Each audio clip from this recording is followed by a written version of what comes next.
seja, e com uma crença, Rafael, é muito importante aqui registrar que para nós é um pilar. A inclusão verdadeira, ela acontece por meio da educação. Nós já conversamos sobre isso diversas vezes, o quanto a educação é um vetor fundamental de promoção da inclusão. Não é? Seja ela racial, seja no quesito gênero também, que vem aí uma outra dimensão. E hoje, por exemplo, a composição, não falando somente da inclusão na base, eu trazer mais pessoas para trabalhar nas equipes de trabalho, mas falar também sobre a liderança e ser diversa. E essa liderança diversa não basta que seja somente nos quadros gerenciais, nos quadros de supervisão, mas também nos quadros de direção e de conselho.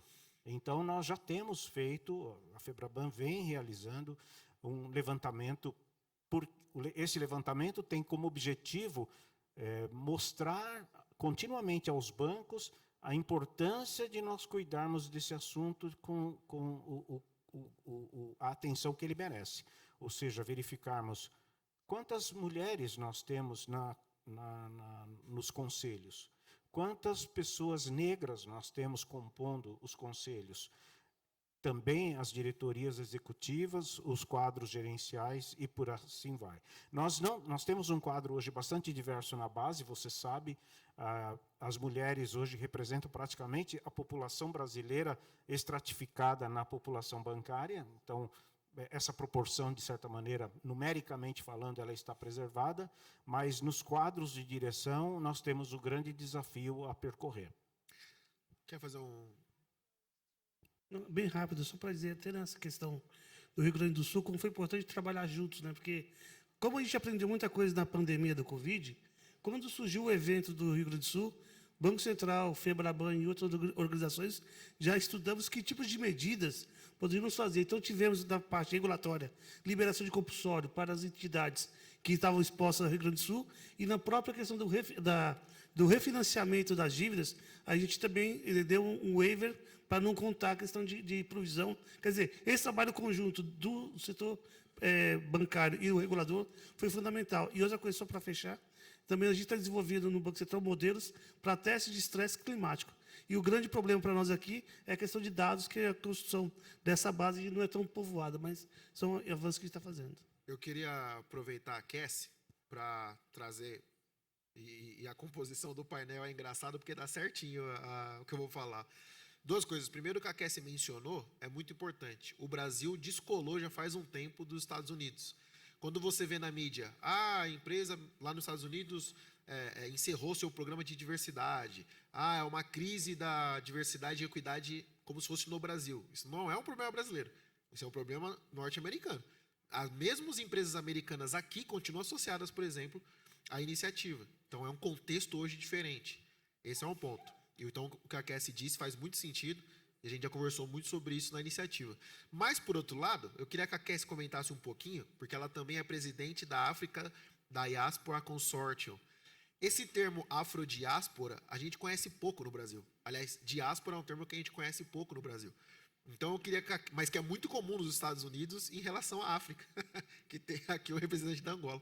Ou seja, eu queria que a Cassie falasse um pouquinho para a gente o que é essa África diáspora, que isso representa.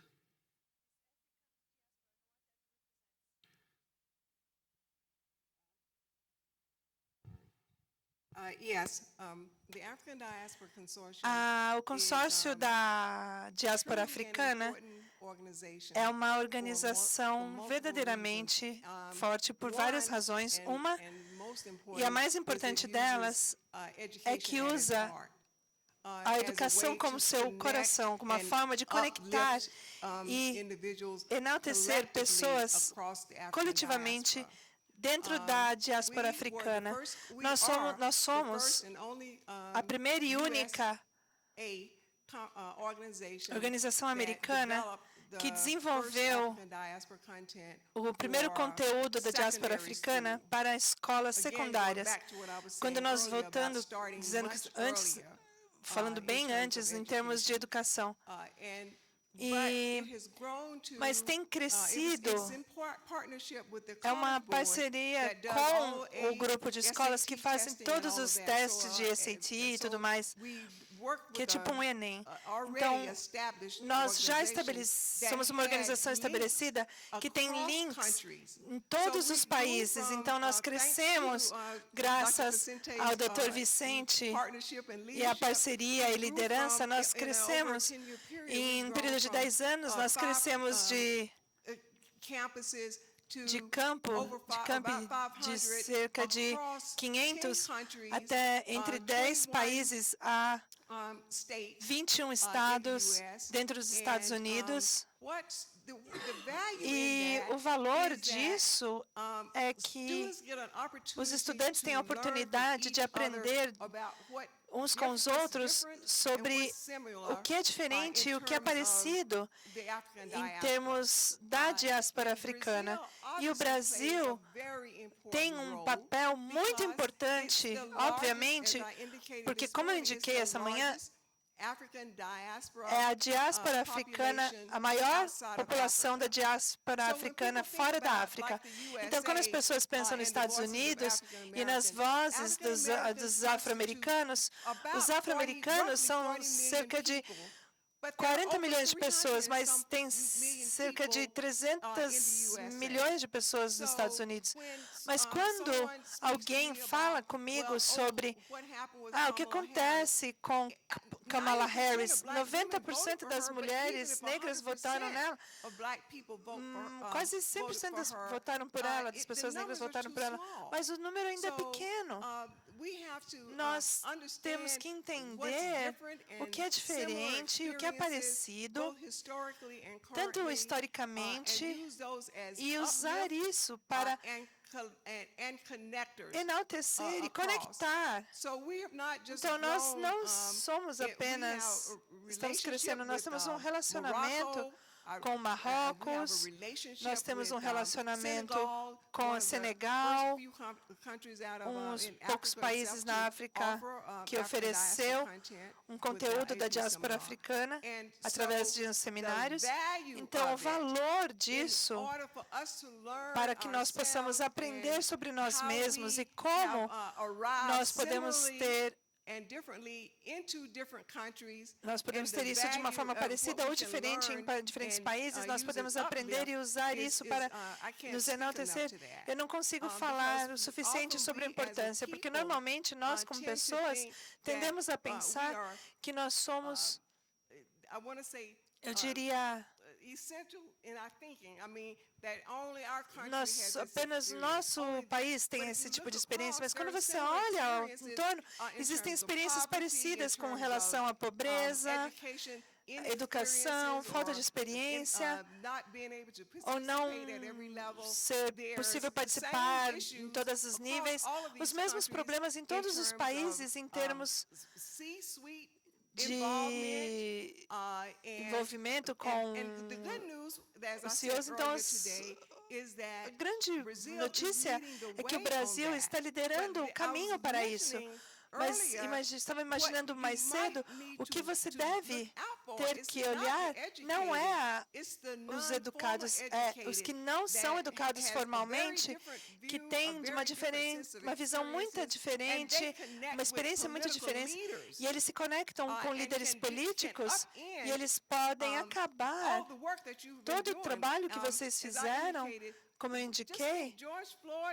Então, George Floyd, o problema dele só começou, foi no mundo todo, porque o reconhecimento e a comunicação e a falta de comunicação sobre esse acontecimento acabou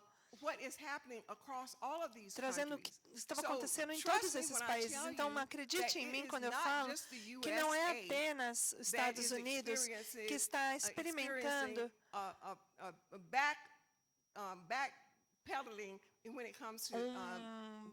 problema quando vem com os assuntos de diversidade, equidade e inclusão.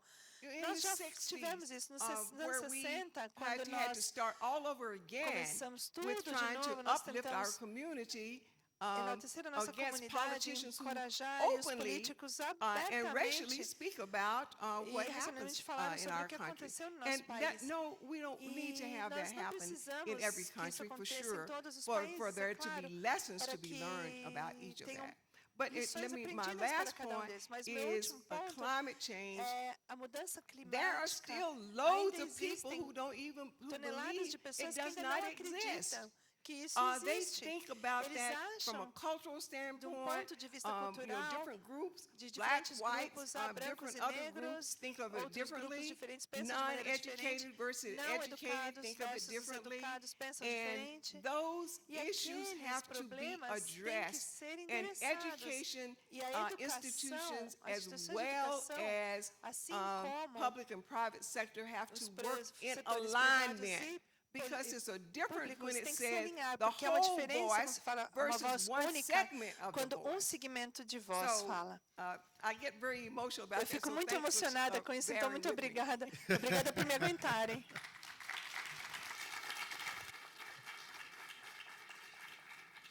Eu queria aproveitar essa fala, e até porque estão contando segundos ali, nosso tempo está acabando, mas eu acho que o espírito desse dia e desse fórum é justamente esse.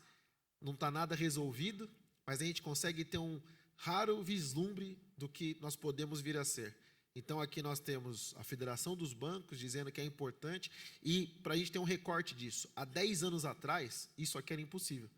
Então, nós estamos dizendo, olha, tem aqui a Federação dos Bancos dizendo que é importante, que está trabalhando, que sabe das dificuldades e está encaminhando. Por outro lado, nós temos uma mulher negra e 2 homens, um banqueiro, outra do Conselho do Banco do Importação e Exportação americano e o outro chefe dos bancos do país inteiro.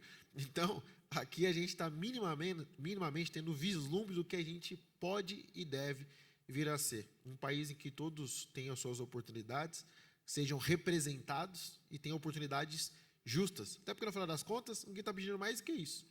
Justiça para que possa aplicar e demonstrar toda a sua capacidade. Então, eu quero primeiro agradecer a gentileza do Elias de ter literalmente atravessado o oceano para vir aqui e a gente poder fazer a foto. Tá vendo? Tem aqui um homem negro banqueiro, passa um pouco a mão nele, porque a gente não sabe quando vai ver outro, nem se ele existe de verdade.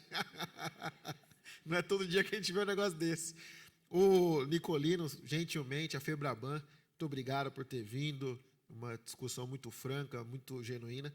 A Cassie, nesse esforço de ter saído lá G20, atravessado e vindo mais uma vez compartilhar com a gente.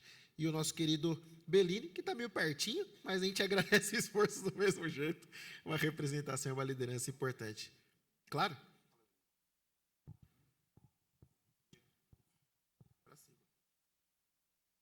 Para cima. É só para dar aqui uma observação que o colega do painel frisou.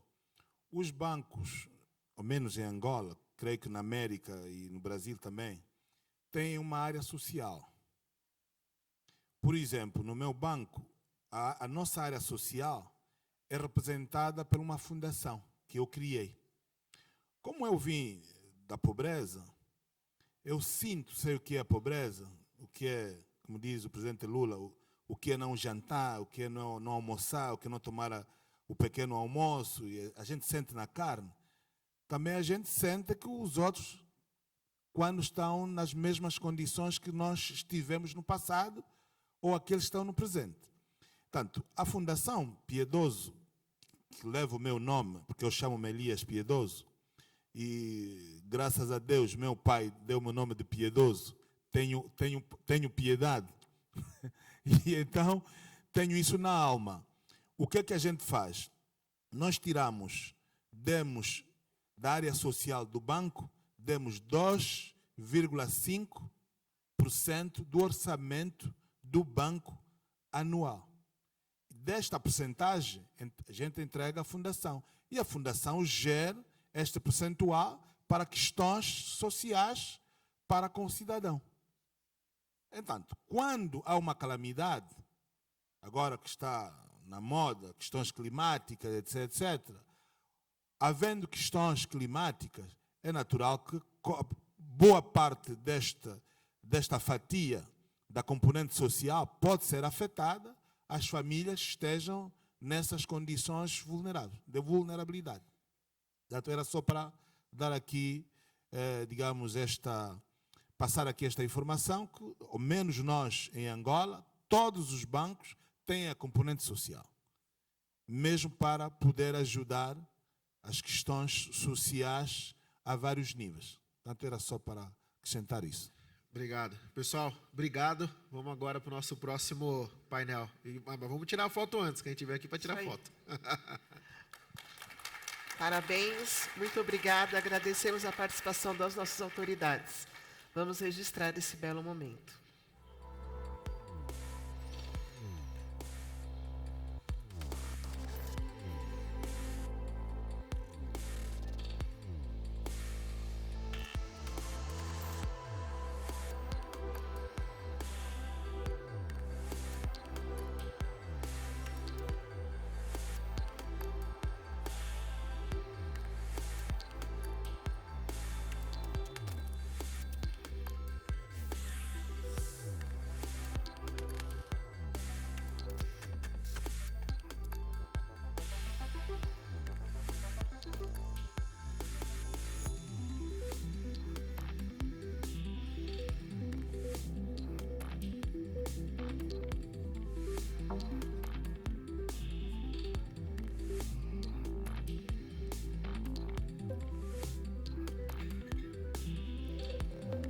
Vamos agraciar os nossos convidados com um belo brinde que foi confeccionado referente ao evento de hoje.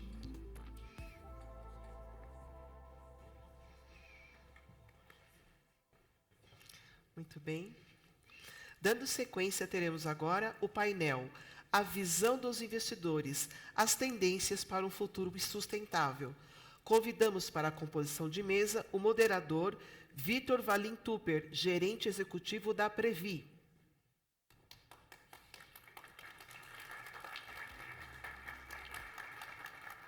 Senhor Vitor.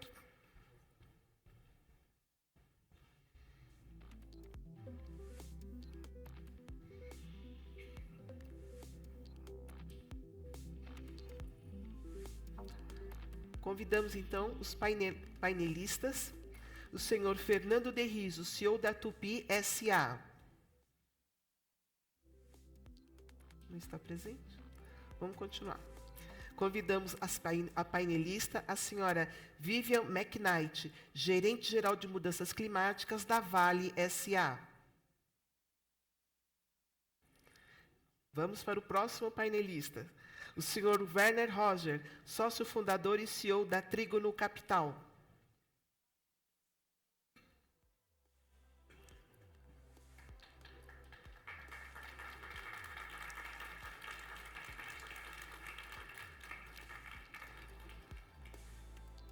Seja bem-vindo. Obrigada pela presença.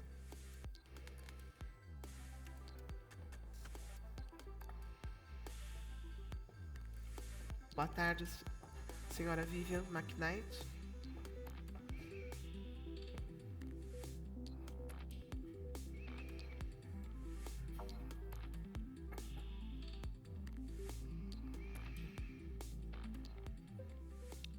Boa tarde a todos. Boa tarde.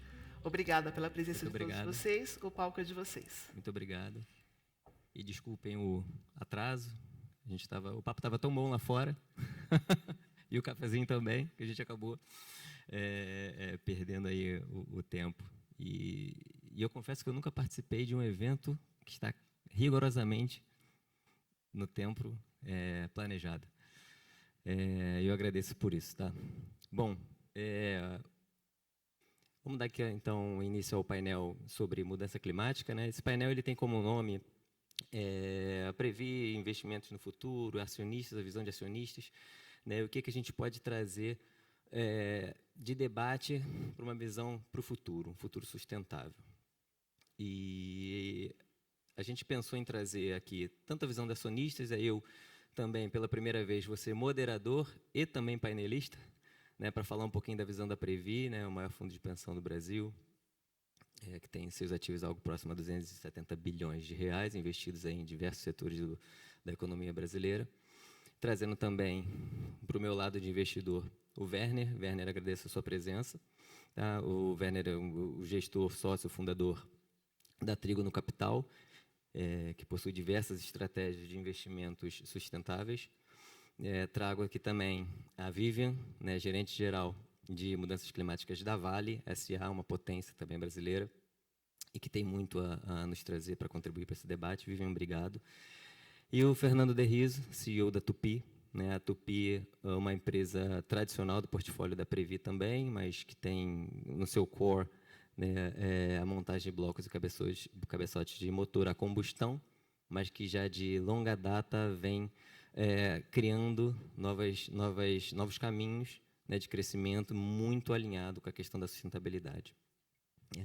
Hoje é dia 18, tá ocorrendo o G20 no Rio de Janeiro, então esse debate sobre sustentabilidade é um debate muito importante e propício nesse momento, né, onde o Brasil recebe diversas lideranças mundiais para falar de tantas coisas que nós temos que debater e endereçar, né, seja as questões sociais, seja as questões de mudança climática.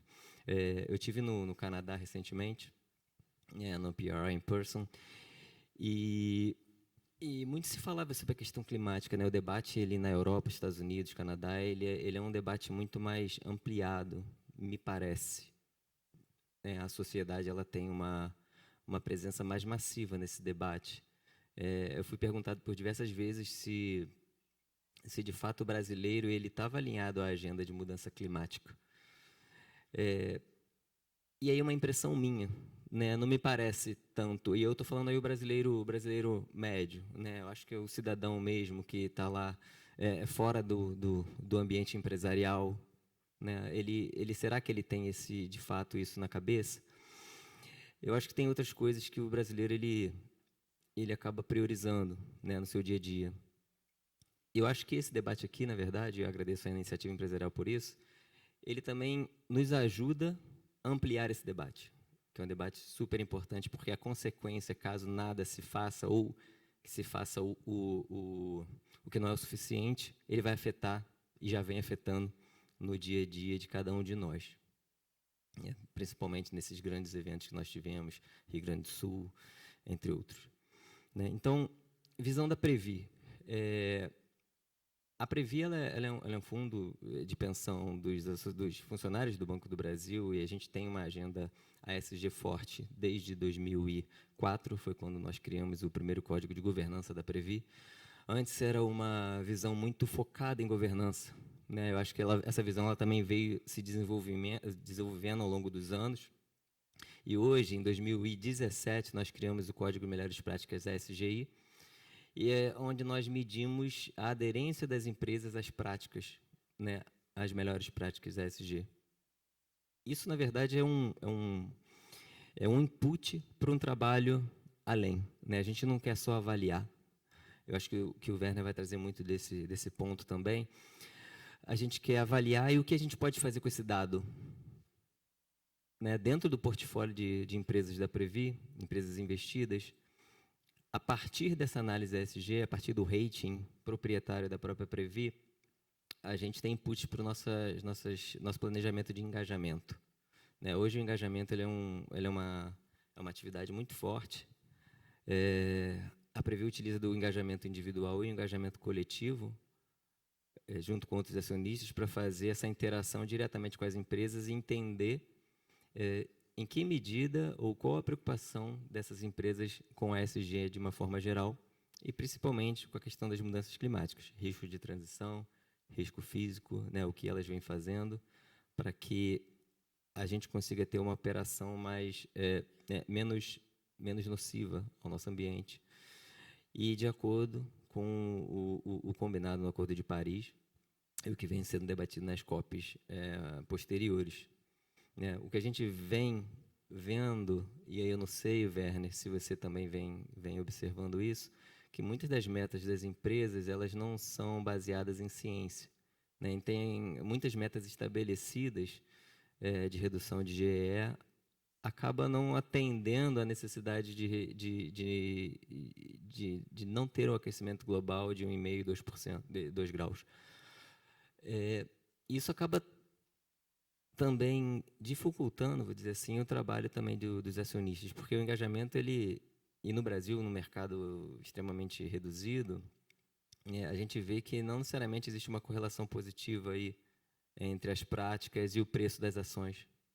Isso acaba criando uma dúvida, da qual a gente não concorda. Na verdade, a gente tem a certeza de que o ESG e as práticas elas geram valor ao longo do tempo, seja em função dos riscos, ou na mitigação desses riscos, ou também na oportunidade, né? Empresas que antes, como a Tupi, não eram posicionadas em operações que não da combustão, motores de combustível fóssil, e hoje já. Então, é uma oportunidade, né?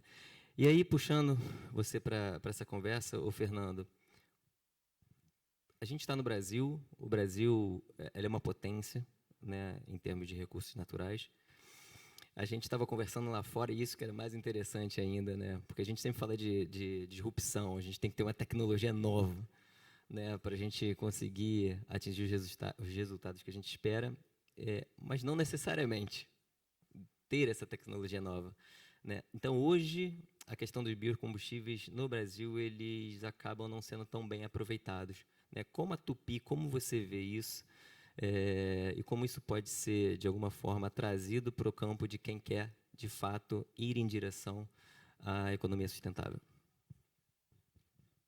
Obrigado, boa tarde a todos, obrigado pelo convite, Vitor. Então, eu só queria trazer um pouco de contexto da Tupi, dos desafios que nós colocamos, e a gente chega nesse tema. A Tupi é um fabricante de componentes, é uma fundição de ferro, que focou há cerca de 15 anos atrás. Nós viramos o nosso negócio para focar em produção de componentes estruturais para bens de capital. Bens de capital que transportam cargas, caminhões, locomotivas, empilhadeiras. Bens de capital que constroem infraestrutura, né, máquinas de construção em geral, máquinas de mineração, né, que eles são sempre próximos. E também componentes estruturais para máquinas de produção de alimentos, para máquinas agrícolas. Quando a gente vê esse movimento, né, a gente começa a aprender sobre mudança climática e todos os desafios, a gente começou a entender, bom, primeiro, nós estamos em negócios que são essenciais à vida. A vida digna depende de uma boa infraestrutura, de coleta de esgotos, de moradias seguras, de condição de aquecimento, de transporte de alimento econômico, né? Depende de produção de alimentos econômicos, e tudo isso está vinculado com o nosso negócio, tá?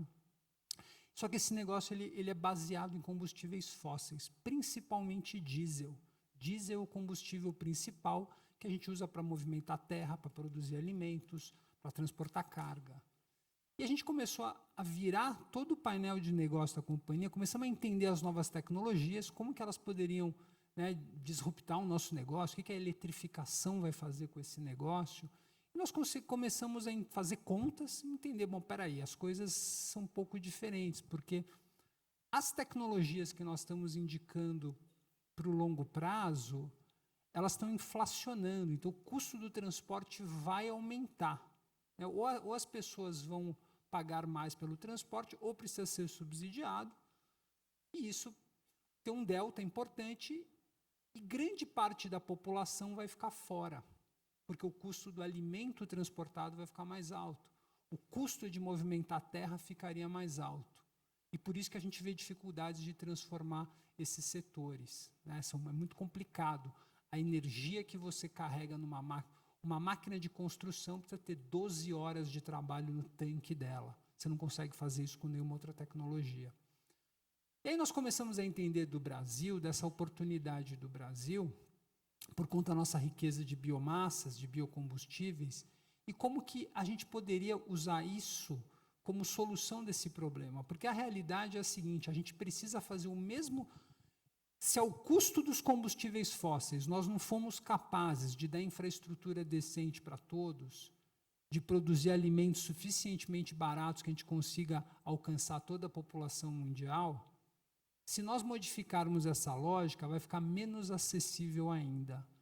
Então, o que a gente pode fazer que tem algum meio do caminho? Porque eu preciso fazer esse trabalho de uma forma tão econômica quanto é feita hoje, ou melhor, mas limpa. E aí nós começamos a trabalhar com materiais que pudessem se adaptar a esses novos combustíveis, e a gente acabou comprando uma fábrica de motores, por mais estranho que seja, pessoas falam assim, que estranho, porque a partir dali a gente consegue desenvolver tecnologias que são apropriadas para o Brasil, por exemplo, para usar esses motores. Então, por exemplo, não faz sentido para nós, a gente explora petróleo na costa, ou importa, a gente refina na costa também, próximo, né? Próximo da costa, são as refinarias, e para movimentar uma colheitadeira no centro-oeste, eu preciso levar esse diesel para lá. Para movimentar um gerador na Amazônia, eu preciso levar o diesel. Estima-se que na Amazônia a gente gasta 3 a 4 litros de diesel para levar 1 litro de diesel para lá. Né? No centro-oeste, evidentemente, a conta é um pouco menor, porque a infraestrutura é melhor para chegar lá, mas a gente gasta muito. E não faz sentido no Brasil, na nossa opinião, e nos projetos que nós estamos conduzindo, que o Brasil não utilize os combustíveis que nós temos aqui de uma forma econômica, porque as máquinas que nós usamos aqui vêm do exterior, elas vêm com projetos do exterior e usam combustíveis que tem no exterior, né? Que é o diesel. Mas será que no Brasil faz sentido usar diesel no centro-oeste se eu posso produzir biodiesel, se eu posso produzir etanol, se eu posso produzir biometano? Nós jogamos fora no Brasil, Vitor, o equivalente a 70% do diesel consumido em metano, que é da própria decomposição das biomassas. Então, toda a nossa visão hoje para a companhia, ela está alocada em projetos focados em descarbonização, tá? E projetos que permitam realizar o mesmo trabalho de uma forma mais econômica e limpa. Tá? A gente pode explorar isso um pouco mais, mas tem muitos dados interessantes sobre isso e é mais econômico, isso que é curioso. Nós não precisaríamos de subsídios para fazer. Regiões como, por exemplo, o oeste de Santa Catarina, que você tem uma produção de carne suína elevada, o total de resíduos que a gente gera, né, da evacuação dos animais enquanto eles crescem, poderia abastecer todos os caminhões, todas as máquinas geradores que operam naquela região. E a gente não aproveita, esse resíduo é jogado no campo e ele se decompõe no campo e vai para a atmosfera. A mesma coisa com o etanol, com a vinhaça, que a gente pode converter em biometano.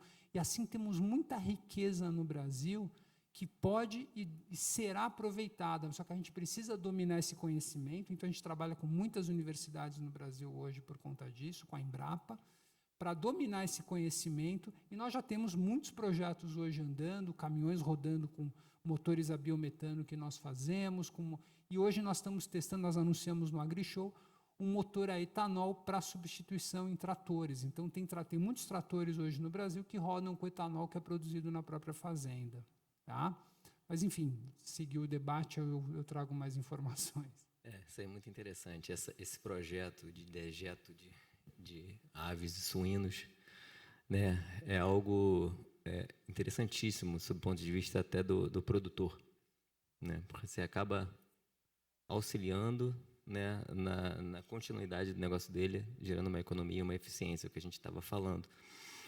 E aí, Werner, trazendo uma visão da Trígono, né, a Trígono enquanto gestora, como é que vocês estão olhando essas oportunidades? Né? O que a gestora tem ali no seu dia a dia que vocês conseguem capturar essas oportunidades para fazer as alocações em negócios sustentáveis, mas que também são negócios que são rentáveis, que acho que isso é importante dizer, né? Porque não existe ali só a sustentabilidade, a decisão de investimento, de alocação de capital, ela passa por um processo que tem uma série de variáveis, dentre elas a sustentabilidade e também a geração de valor para os seus cotistas. Fala um pouquinho das atividades da Trígono, por favor. Alô. Então, obrigado, Vitor. Então, eu sempre me digo, né, o Werner, como gestor, é um peixe fora d'água, porque eu sou engenheiro agrônomo, então conheço esse ambiente, né, do álcool, né, pro álcool, desde a década de 70, a época que eu fiz faculdade. Então, como gestora, nós temos o ESG, né, um dos nossos 3 vértices ou pilares. Então, a gente sempre olha, temos também com a Previ uma metodologia de rating, e que isso vai influenciar o preço final, não é só gosto, não gosto, mas o que traz de valor, né, a mais, ou risco, né, oportunidade, importante também. Então, nós encontramos aqui na Tupi, né, que o Fernando colocou, que é junto com a Previ e com o BNDESPAR, nós somos um dos 3 principais investidores, participação relevante, e também dentro do setor de canavieiro, né, que você tem lá o etanol, biomassa, né, a energia de biomassa, agora o biometano, né, que transforma justamente a vinhaça, que é um subproduto residual, né, nocivo, né, transformar isso em combustível. Então, nós investimos numa empresa como a Tupi, né, que faz justamente essa conversão, né, desses, entre outras coisas, reciclagem, né, Tupi recicla sucata, né, em relação aos seus produtos, poderia substituir o alumínio também com vantagens. Então, nós encontramos empresas como a Tupi, a Metal Leve, como uma parceira também da Tupi, desenvolvimento dos motores para o Brasil, que serão feitos no Brasil, motores etanol, híbridos a etanol, e também outro setor que vai fornecer essa energia, né, na forma de, digamos, do próprio etanol ou do biometano, que é o setor canavieiro, né. Por exemplo, até citar a empresa que é uma São Martinho, né, que vão realmente fazer né, o link entre o combustível nosso local e as máquinas que vão utilizar essa energia nesse combustível, substituindo o diesel importado, boa parte importado, sujeito a variação cambial, várias questões. Então, a Trígono talvez seja a gestora que mais digamos, focada nesses segmentos, né, de bens de capital, como a Tupi, e também o agronegócio, né, usando a vocação do Brasil, que ainda é o agronegócio, fazendo o link, gerando riqueza, né, gerando valor, criando empregos. Então, basicamente, são 2 setores que nós investimos, né, e que representam justamente o que nós estamos falando aqui, né, melhorar o meio ambiente, né, capturar né, o CO2, né, que a própria cana retira esse CO2 da atmosfera, né, o biometano, que também tira o metano da atmosfera, transformando em energia, né, e realmente que é muito importante para a nossa economia. Então, basicamente, eu queria destacar esses 2 setores e conversam, né, são bastante íntimos, como agora, né, tratores a etanol substituindo o diesel importado, né, em máquinas locais, motores locais que a Tupi está desenvolvendo. Tá. E você vê, obviamente a Trígono tem a área comercial dela, que prospecta novos investidores. Você vê interesses de investidores institucionais nessa pauta, nesses investimentos? Né? Você sentiu um aumento, uma redução? Como você vê os investidores institucionais em relação ao investimento sustentável? Então, Vitor, eu estou na gestão, né, de renda variável desde 2007, né, e na minha gestora anterior, 90% dos nossos investidores eram estrangeiros. Basicamente, eu cito aqui o Fundo Soberano da Noruega, na Endowment de Harvard, então eles tinham sempre essa preocupação, né, de todos os processos, né, a governança e o ESG. O Brasil, né, a gente está ainda um passo distante, né, principalmente pessoas físicas, né, os fundos de investimento, eles não se preocupam com essa agenda, como lá fora se preocupa. O que eu tenho percebido mais talvez nos últimos 2 anos, especialmente, que os fundos de pensão, como o Previ e outros, né, que são os grandes investidores do Brasil, eles assim se preocupavam simplesmente com a performance, quanto rendeu o fundo, né, com a volatilidade, etc. Hoje, os questionários eles são muito direcionados para as questões ambientais, ESG e sustentabilidade, né? Até se as pessoas da própria Trígono são engajadas, fazem cursos, né? Então, e isso tem ocupado, e para nós é ótimo, né? Porque a gente inclusive estamos publicando nosso relatório de sustentabilidade, nós pegamos os relatórios das empresas, que são da Tupi, tem lá 100 páginas, 120 páginas, né? E a gente condensa todas as informações que não estão nos relatórios, nós buscamos nas companhias e apresentamos aos nossos investidores. Então, eu fico feliz em estar vendo essa agenda ganhar peso, e para aquelas gestoras que cumprem com essa agenda, se preocupam, serão melhor avaliadas, né? A chance de você conseguir um mandato, né, a gestão dos fundos de pensão aumenta à medida que a gente já faz, e isso também estimula que outras gestoras que não fazem, façam também. Porque se eu faço e ele não faz, eu tenho uma preferência em relação ao que não faz. E as empresas que também não têm os seus relatórios, elas terão que fazer ou se preocupar com essa questão, senão não serão investidas. Então, esse ambiente está ganhando espaço no Brasil, né, estamos um pouco atrasados, e os fundos de pensão são fundamentais, como é o caso da Previ, para realmente trazer as gestoras a cumprirem essa agenda de ESG. Então, acho que o momento ainda a gente está atrasado, mas, felizmente, estamos aumentando, crescendo o interesse. E os fundos de pensão são os principais vetores, né? Porque as pessoas físicas ainda não estão preocupadas. Sim, sim. Essa agenda é uma agenda importante, e principalmente porque a gente vê diversos estudos mundo afora, com resultados diversos em relação à correlação positiva dos investimentos sustentáveis e o seu retorno, né? E quando a gente olha um recorte dos Estados Unidos, você vê uma correlação ali, uma curva em U, né, que diz que acaba perdendo no início para ganhar lá no final. Países nórdicos, você vê uma correlação positiva bem forte. Brasil, não necessariamente, mas muito em função de dados também. A gente tem um mercado muito pobre em relação à padronização de dados, principalmente, de que maneira as empresas vêm se comunicando com o mercado. Na Previ, a gente tem uma política de investimento que, na verdade, é o nosso guarda-chuva, é o nosso guidance para a gente seguir os caminhos de investimentos, né? Nela, a gente já tem 2 vedações, né? Alguns setores que a gente não pode entrar, o setor de fumo, o setor de armas. A Previ não investe. E esse ano, saindo um pouquinho do discurso e do debate, indo para a prática, que eu acho que também falta bastante no mercado, a Previ está planejando em criar uma vedação a depender do rating de determinada companhia. Então, acho que isso é um passo à frente e que vem na linha da descarbonização do nosso portfólio, né? Quanto mais a empresa emite, ela tem a possibilidade de sair do nosso portfólio ao longo do tempo. Obviamente, não é de um dia para a noite, existe todo um planejamento de engajamento, melhoria dos processos, tem que dar tempo às empresas se adaptarem. E caso as empresas não queiram se adaptar, a decisão de investimento ela acaba sendo natural no desfazimento. A gente vê isso muito forte, principalmente investidores estrangeiros, né, noruegueses, etc.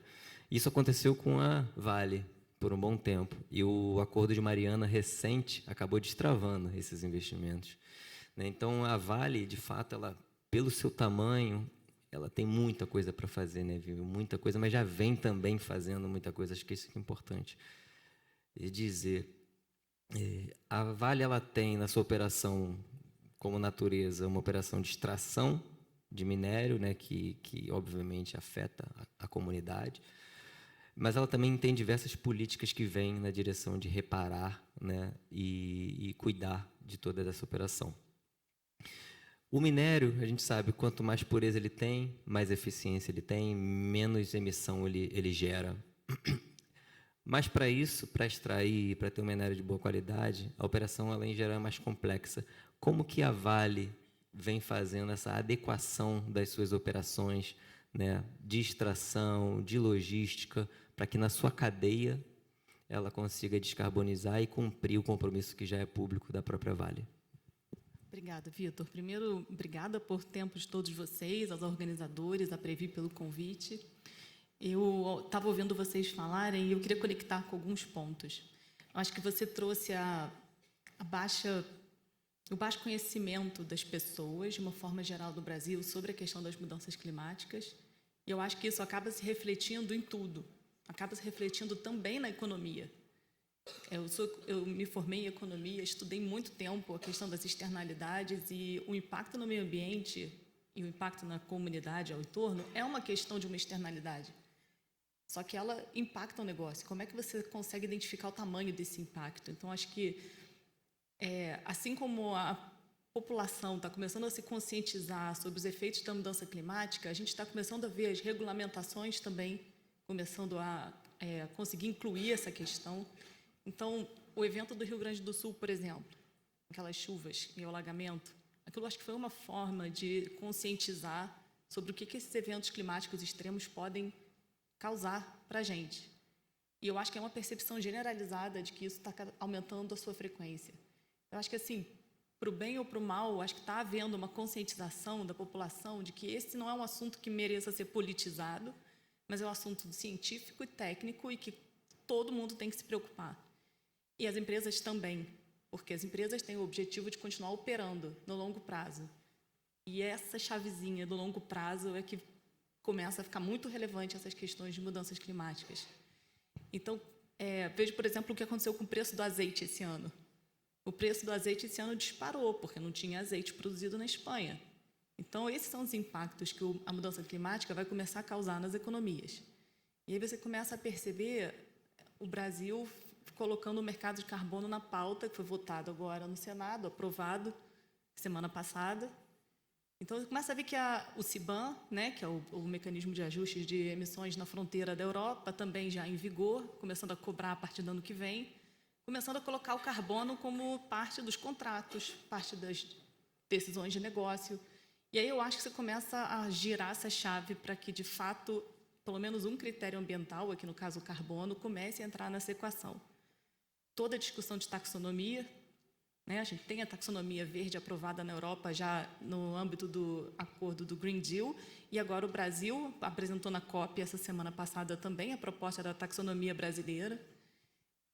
A gente está vendo esses movimentos acontecerem, né? Como é que as empresas se preparam para isso? Você falou, a Vale é uma mineradora.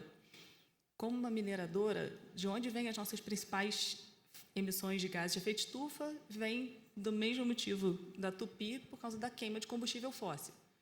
Então, a gente também está lá no meio da Amazônia, no interior de Minas Gerais, e tem que exportar esse minério por linhas de trem até a costa, depois pegar navios e levar para os mercados que compram. Então, assim, o consumo energético é o nosso principal fator de emissão de gases de efeito estufa. Então, aí a gente está falando do uso do diesel nos caminhões fora de estrada que estão nas minas, no uso de etanol em caminhões, gasolina em veículos leves que transportam funcionários e equipamentos de menor porte dentro das operações, a ferrovia, que consome diesel, os navios, que consomem bunker, que é um tipo de combustível fóssil também, e as pelotizadoras, que são uma etapa de beneficiamento do minério, que transforma já o minério em aglomerados para ser usado na indústria siderúrgica. Só nisso aí a gente representa 2% das emissões do Brasil. Então, não é uma contribuição extremamente relevante, mas ela é material. E aí, como é que as empresas estão se preparando para isso? A gente costuma adotar alguns padrões internacionais para facilitar a nossa comparação perante a instituições financeiras que, inclusive, fazem esse tipo de avaliação, e a gente usa muito esses... tem o Task Force on Climate Related Financial Disclosures, que o nome já diz tudo, é uma força-tarefa que tenta ajudar as empresas a se organizarem, a divulgar esses riscos e oportunidades, e a gente classifica em riscos físicos e riscos de transição. Então, quando a gente olha para os riscos físicos, a gente está falando desses eventos climáticos extremos. Então, por exemplo, qual é a probabilidade de ter uma maior chuva que venha a alagar uma estrada de ferro da empresa, ou que venha a ter deslizamentos e possa impactar a ferrovia? Ou qual é a probabilidade da gente ter problema nos portos por uma elevação do nível do mar? Então, começar a traduzir todos esses impactos físicos em riscos tem sido parte da rotina da empresa. Isso pela perspectiva física. Quando a gente olha para os riscos de transição, a gente está olhando mais para oportunidades de negócio ou riscos. E aí o interessante é a gente sair um pouco da perspectiva só do negócio e olhar a cadeia. Porque no caso da mineração, a gente vende um produto que é uma commodity. Como que a sua cadeia vai ser impactada pelas regulamentações de mudanças climáticas, por exemplo?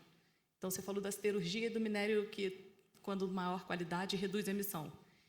Isso fica evidente quando você olha as suas emissões na cadeia. Então, se a emissão da mineração contribui aí com 2% das emissões no Brasil, quando a gente extrapola isso para o mundo, para a siderurgia, que é o principal cliente da Vale, por exemplo, para a parte de minério de ferro, a gente tem que a siderurgia emite aí 8% das emissões mundiais. Então, é um setor altamente intensivo e um setor que precisa reduzir as suas emissões se a gente quiser atender o Acordo de Paris. E a gente tem percebido que qualquer mudança na regulamentação do cliente impacta o produto que ele vai querer comprar. Ele vai querer comprar um minério cada vez de maior qualidade, ele vai querer comprar uma pelota de redução direta, que tem um teor de minério de ferro maior. Então, você tem que ficar esperto para ver o que o seu cliente vai demandar no futuro para você se preparar, porque também mudar a sua operação não é tão trivial. Então, como é que você identifica esses riscos, essas oportunidades, e como que você se antevê e se prepara para ser o parceiro de escolha do cliente? Então, isso é uma das coisas que a Vale tem feito para produzir, por exemplo, briquete. A gente percebe que uma das principais tendências do setor siderúrgico é mudar a sua rota tecnológica para uma rota que emite 40% menos, mas para isso eles precisam de aglomerados. Quais aglomerados, então, que a gente consegue oferecer para eles? A pelota é um ótimo aglomerado, mas é muito intensiva na produção no uso de energia. Então, obviamente, tem muita emissão associada. O briquete já não, já tem um forno que usa uma temperatura bem menor, não precisa usar o antracito para fazer a aglomeração, que é o carvão. Então, você consegue reduzir as emissões e gerar um produto que também vai reduzir a emissão no cliente.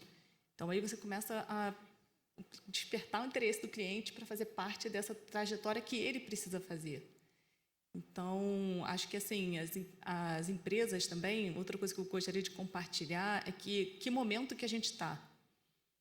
Acho que as empresas, há uns 5 anos atrás, estavam numa corrida para definir metas baseadas em ciência.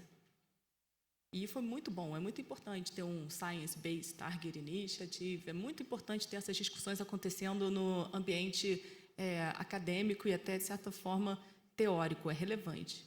A gente tentou adotar metas baseadas em ciência, nossas ambições até são alinhadas à ciência, mas quando você começa a tentar implantar o portfólio de descarbonização, você começa a perceber que é custoso, é muito custoso. E aí você fica com uma decisão na mão. Bem, eu sei o que tem que fazer para o mundo descarbonizar. O mundo sabe o que tem que fazer. Tem que ser net zero até 2050. Como? Aí tá bom, você identifica toda a gama de soluções. Todas, até da mais disruptiva tecnologicamente até aquela mais simples de eficiência energética. Aí quando você começa a tentar implantar isso, muitas vezes isso gera ou uma disrupção operacional muito grande. Você vai falar para o seu operador, olha, agora você não vai usar mais gás natural, não.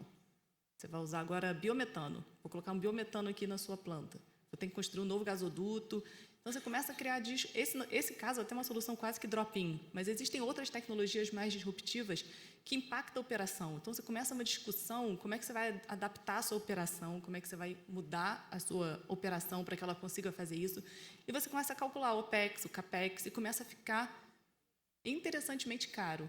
Então, a gente passa numa terceira etapa de discussão. A primeira foi definir meta, a segunda foi identificar o portfólio, a terceira é implantar o portfólio.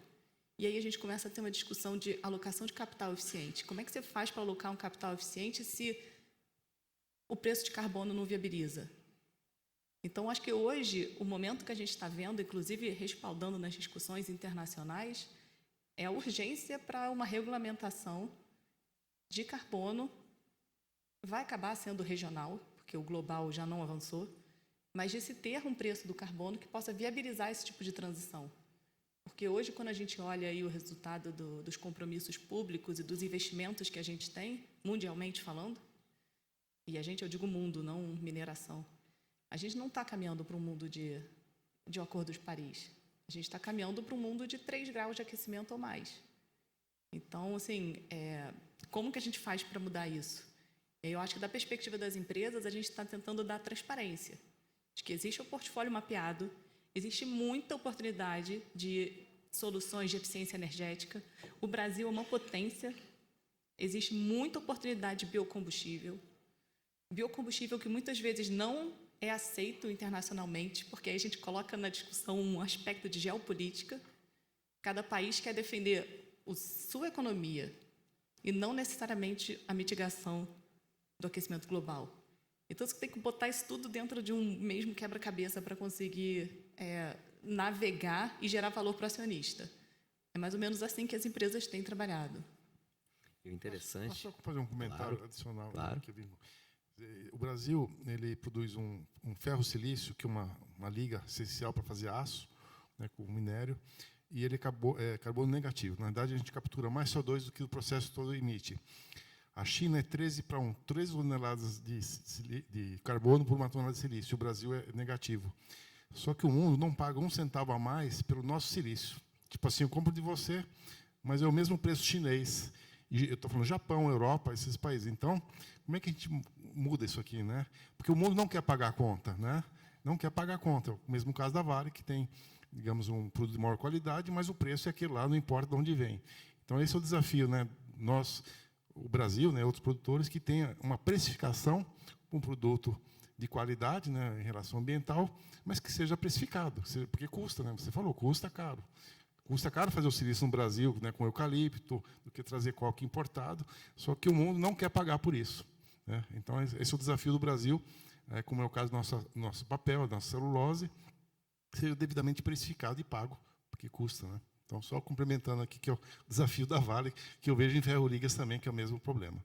Não, mas eu ia falar exatamente, não esse ponto, mas de precificação, porque você veio com uma fala interessante, o Werner, mas na Vale, o minério de melhor qualidade e o briquete, eles têm um prêmio, né, embutido ali, se comparado ao minério de menor qualidade, né? Então, obviamente que isso a gente não pode generalizar para todos os produtos, mas eu queria trazer assim, um produto que agride menos o meio ambiente, um produto que está na direção do que a gente vem conversando sobre o Acordo de Paris e tudo mais, ele também pode gerar resultado. A mais do que um produto anterior, um produto de menor qualidade, né? Então, de fato, você caminhar nessa linha pode, de fato, trazer um resultado. E aí eu queria trazer aqui também para a discussão aquilo que a gente estava conversando lá fora, que eu achei muito, muito interessante, que quando a gente pensa em mudança climática, em novas operações, a gente pensa em novas tecnologias, tudo disruptivo. Mas eu queria que vocês trouxessem essa questão do que a gente vinha conversando ali, de eficiência. Né, Fernando? Assim, a troca da frota de caminhões, né? Não precisa ser caminhões com a tecnologia disruptiva, mas com motores com uma tecnologia melhor do que a anterior. O que isso pode ajudar nesse caminho para a descarbonização da nossa economia? A gente acredita que muito, né? Acho que a primeira onda de descarbonização deveria ser uma busca de eficiência energética. Eu estava trazendo um exemplo que a frota brasileira de caminhões hoje, ela consome mais que isso, mas se eu pegar pelo ano de fabricação e a tecnologia embutida em cada caminhão, ela consome em média alguma coisa como 36 a 40 litros de diesel para cada 100 quilômetros rodados. Os caminhões novos hoje consomem o equivalente a 21 litros de diesel por 100 quilômetros rodados. Ou seja, se todo o transporte fosse do dia para a noite substituído pelas máquinas novas, que já existem, estão prontas à venda na concessionária, nós reduziríamos o nosso consumo de diesel em praticamente 35% a 50%. Né? Alguma coisa nessa faixa, depende da aplicação e tudo isso. Nós temos uma frota muito velha no Brasil e tudo isso agride demais.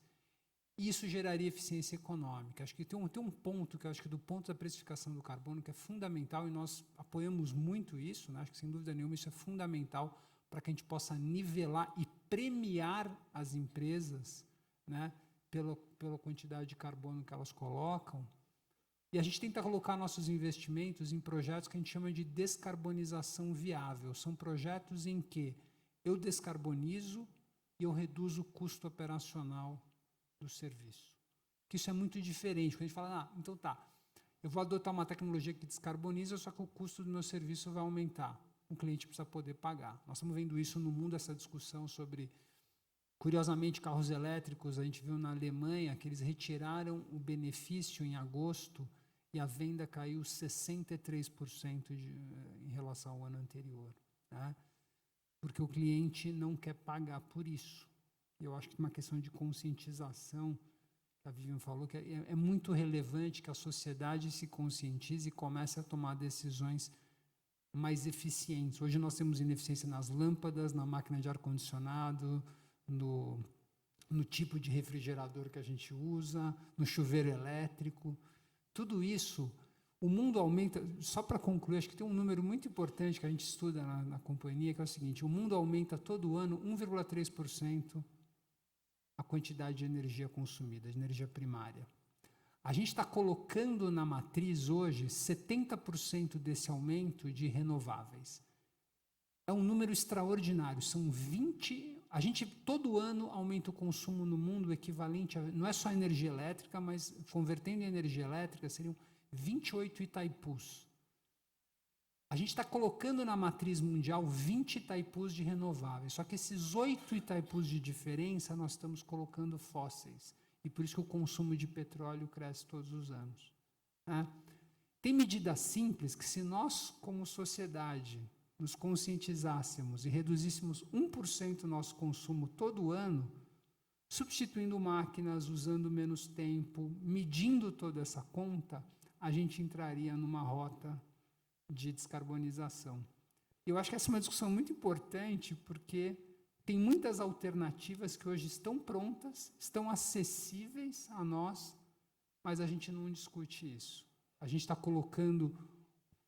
A gente joga no Brasil fora 70% do diesel em equivalência energética em material decomposto que vai para a atmosfera, que eu poderia capturar, colocar no tanque da máquina e rodar essa máquina.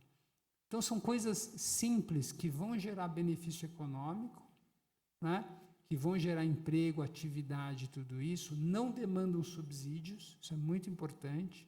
Precisa criar um sistema de incentivos que nos incentivasse a tomar essas decisões que, de fato, melhorariam toda essa causa. Então, assim, eficiência energética número 1, aproveitar a energia desperdiçada número 2, antes de discutir tecnologias que são promessas, mas que hoje elas são inflacionárias. Então, é muito difícil. Então, eu devia explorar tudo isso e esgotar todas essas alternativas antes. E aí eu acho que tem uma coisa muito importante que conecta com isso, que é a medição. Como que a gente mede essa eficiência, não só em eficiência energética, em joules, mas também em carbono? Então, a gente percebe que, por exemplo, hoje no Brasil, não é mandatório as empresas terem seu inventário de emissões. Não é mandatório. A empresa não precisa medir e reportar, porque o inventário nacional é feito top-down, né, feito pelo governo numa visão agregada da economia por setores. Já é muito bom que o Brasil tem isso, mas as empresas conhecerem as suas emissões para conseguirem identificar aonde que pode ser melhorado é muito importante. Eu digo isso na Vale, a gente faz inventário desde 2005, ou seja, a gente faz há muito tempo. E foi recentemente que a gente conseguiu chegar no nível de granularidade, de entender a pegada de carbono do produto. E aí, quando você faz isso, você consegue comparar um produto que sai daqui com um produto concorrente, com um produto que sai da outra planta, e começa a perceber que, vamos combinar, né? A gente está aqui, ó, final de 2024, às vezes eu me assusto. Daqui a 5, 6 anos, acabou, tem que entregar a meta. Não tem tecnologia disruptiva que vai entregar essa meta em 5, 6 anos. Porque foi o que eu falei, até você ter a tecnologia comercial e você conseguir implantar ela num site operacional, não tem mais tempo. Então, o tempo agora é eficiência energética, eficiência operacional e medição. A gente tem que ser capaz de medir essas emissões em cada etapa do processo, dar transparência disso e entender quais são aquelas eficiências que conseguem reduzir essa emissão. Então, é meu complemento aí a sua fala. Tem um outro problema, né? O Brasil estimula você ficar com uma frota velha. Por quê? Porque os impostos vão caindo e, em determinado período, é isento. Então, se temos caminhões de 30 anos rodando, né, que o proprietário não tem interesse em vender, porque não paga imposto, não paga IPVA, então, eu acho que no Japão, eles aumentam o imposto. Na medida que o veículo vai envelhecendo, vai pagando imposto, aí você tem que renovar o veículo. Né? E aqui a gente estimula a não renovação da frota, justamente pela questão de isenção tributária, no caso do IPVA. Então, assim, é uma aberração, né? Isso. Logicamente, você vai ter caminhões. E não é só questão de combustível, né, ou questão ambiental, é acidente, né, que causa um caminhão que não tem manutenção, com ajustamentos na cidade, a gente vê lá para uma marginal um caminhão que acidenta, o problema que causa. Quando se gasta mais de combustível com um caminhão parado aqui na marginal, né, ou um ônibus quebrado aqui nesses corredores. Né? Então, é um problema sério. Tem um dado da NTT em que estima-se que, pela condição das nossas estradas, se gasta no Brasil 59% mais combustível do que você gastaria se você tivesse um trajeto livre. Então, isso é muito importante, porque uma máquina dessa ela precisa ter eficiência operacional.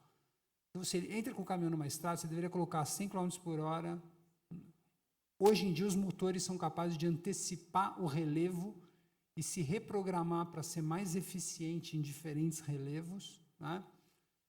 Mas a gente não aproveita isso, porque assim, aí a gente acaba perdendo muito, consumindo muito combustível por causa do engarrafamento, por causa, se o veículo freia e reacelera, uma máquina de 60 toneladas, você deixar de 100 km por hora, colocar 20, depois retomar a velocidade, é muita energia que você está desperdiçando. Então, são frentes simples que vão gerar muita eficiência, que eu acho que a gente precisa ter cada vez mais um olhar forte sobre isso. E vocês falando, eu estava refletindo aqui, porque a gente sempre terceiriza também as questões, né? Por exemplo, se a gente não conseguir cumprir o Acordo de Paris, as empresas não fizeram o que deveriam fazer, os governos não fizeram o que deveriam fazer, mas você citou um ponto importante, né, Fernando? Se a gente, na nossa casa, consumisse menos, e aí está no nosso controle, a gente conseguiria auxiliar. E aí eu volto para a fala do início, a que eu fiz no início, de assim, o brasileiro médio, ele está alinhado a essa agenda? Né? Então, é uma questão de dar publicidade, de uma forma mais geral, mais leve, não sei, para a nossa sociedade. Né? E pegando também o gancho que o Werner falou, que é interessante, no Japão você tem um incentivo para você trocar a frota, mas aí a gente tem conexões diversas de taxas de juros. Como é que você troca a frota com a taxa de juros que o Brasil tem hoje? Né? Então, assim, o assunto, ele de fato, ele tem diversos caminhos e muitas coisas que influenciam. É uma agenda, e por isso é uma agenda tão difícil, tão complexa. A gente está caminhando para o fim, temos 2 minutinhos aí, 30 segundos, e então eu vou rapidinho aqui falar para vocês, primeiro agradecer a presença de vocês. Acho que o debate é um debate super interessante. Espero que a audiência aí tenha gostado do debate. É um debate que a gente poderia ficar aqui falando outras situações, mas queria passar a palavra para vocês, aí um de cada vez. Posso começar por você, Vivian? Enfim, as palavras finais e aí eu passo depois para o Werner e Fernando. Mas eu aqui já me despeço, mais uma vez agradeço bastante a oportunidade e uma boa tarde aí a todos. Eu agradeço também, e eu acho que o meu último call é medição da pegada de carbono, transparência e muito envolvimento da sociedade civil. Acho que isso é muito necessário. A gente vai ter a COP ano que vem aqui, e é a oportunidade para a gente defender esses aspectos e defender também as oportunidades do Brasil. Então, medição da pegada de carbono, transparência e engajamento da sociedade civil. Do nosso lado, né, como investidor importante, né, nós temos aí milhares de investidores, trazer transparência, né, educação, e através de não só medir, mas como reportar. Por isso é importante os relatórios de estabilidade que as empresas fazem, né, e nós temos nosso papel também de formador de opinião, de educador de forma financeira, e mostrar para os investidores que investir em uma empresa limpa, sustentável, né, no longo prazo vai trazer retorno, e não aquela ação que sobe no curto prazo, mas que seja bastante danosa no ambiente. Então, o nosso papel é realmente educar e mostrar a vantagem no longo prazo, é o que a Previ faz, mas a nossa sociedade não tem conhecimento, né? Então, é educação, questão de educação. E aqui, para concluir, representante da indústria, gosto sempre de dizer uma coisa: a indústria se faz com pesquisa, a inovação se faz com método, e a gente tem uma oportunidade enorme no Brasil para ocupar esse espaço da descarbonização. Quando a gente fala da riqueza do Brasil, de como transformar essa riqueza em vantagem competitiva, isso está na mão da indústria, está na mão dos engenheiros, da pesquisa profunda, de como nós podemos converter toda essa riqueza que nós temos aqui em indústrias realmente mais eficientes, produtos novos, questões. Eu mencionei no início, gente, um ponto super importante: as máquinas que rodam no Brasil têm que rodar com combustíveis que estão disponíveis no Brasil, nós estamos desperdiçando. A gente precisa dominar. Nós precisamos dominar a combustão desses combustíveis, nós precisamos entender o comportamento deles, ter as máquinas adequadas e desenvolver tudo isso. E quando a gente aplica esse conceito em todo o restante das oportunidades de eficiência energética, a gente vai encontrar milhões de alternativas para o Brasil, que nós vamos ser melhores, mais eficientes, mais econômicos e mais limpos, acima de tudo. Isso vai nos colocar numa posição diferenciada como exportador, né? Que acho que é muito importante que a gente crie esses empregos de qualidade aqui, a partir de coisas que nós vamos desenvolver aqui. Tá bem? Muito obrigado pela atenção de vocês. Legal, obrigado a todos. Obrigada. Uma salva de palmas para os nossos convidados. Muito obrigada. E agora vamos fazer aqui no registro uma foto oficial para marcarmos esse momento.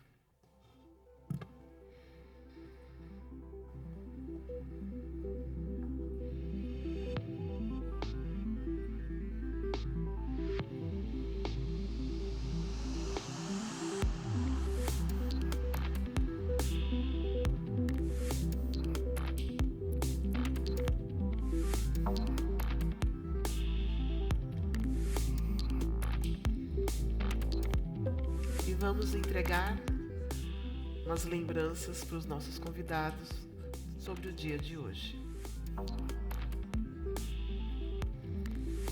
Bom, com este painel, finalizamos este primeiro dia do Fórum Internacional pela Equidade Racial Empresarial 2024.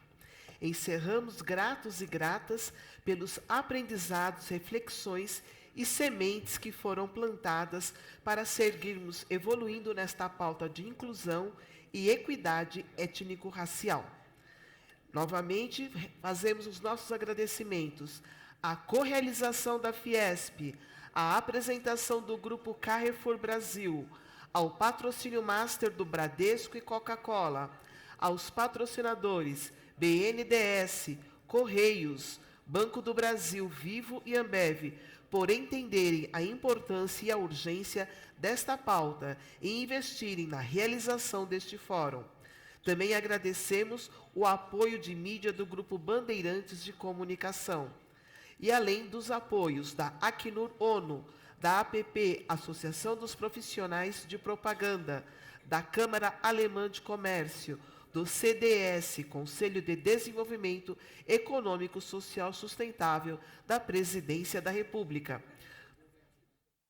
do Movimento Mulher 360, do Fórum de Empresas e Direitos LGBTI+, e do IBRAC, Instituto Brasileiro de Estudos da Concorrência, Consumo e Comércio Internacional. E amanhã, seguimos com uma programação robusta, começando às 9 horas. Teremos o painel com a Volkswagen do Brasil, descarbonização e mobilidade, tendências e desafios. Apresentaremos os resultados do Índice de Equidade Racial nas Empresas 2024. Teremos um painel que abordará a implementação e os desafios atuais das práticas de equidade. O resultado do primeiro Índice DI de prestadores de serviços jurídicos, que reuniu mais de 150 escritórios de advocacia. Olhem que bacana, vamos aplaudir. Isso será anunciado amanhã, o nome de cada uma dessas empresas. E se vocês pensam que é só isso, acreditem, tem muito mais. Acompanhe a programação completa no nosso site, iniciativaempresarial.com.br, Fórum Internacional 2024. E esse segundo dia está imperdível. Esperamos vocês amanhã. Tenham todos um ótimo retorno aos seus lares.